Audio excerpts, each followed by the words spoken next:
Ibaialde elkarteko kideak berriz indianoak daizke ekaina undarruntan, duela 10 urte Quebeceko San Lorenzo ibaia igantzuten eskal bale arrantzaleen bidetik, eta aurten errepikatzen dute balentria neska ekipa berri batez inguraturik. Hain gozamen handia izan zen, hain kultura, kirola, giroaren aldetik, lantaldearen aldetik, hain aberasgarria, nun berriro errepikatzeko aukera, baldin badugu, tira, bagoaz. Lehenbizi horko ingurumena eta horko natura eta guztia ezagutzea.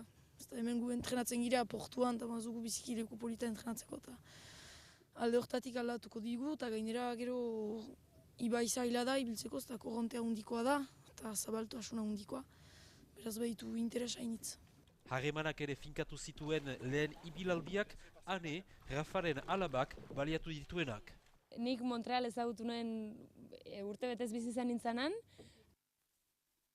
Aurretik familia batekin egon nintzen, baina berriro bueltatzeko gogo askorekin eta bai, leku berriak ezagutzeko, zergatik ez.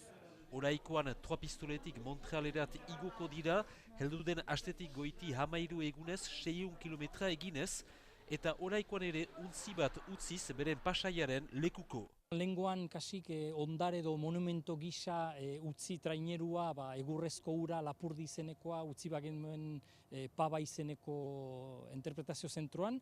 Aurten benetan uretan ibiltzeko traineru karboizko eta traineru berri bat eramanen dugu, eta nun eta hango euskaldunei irakatsi.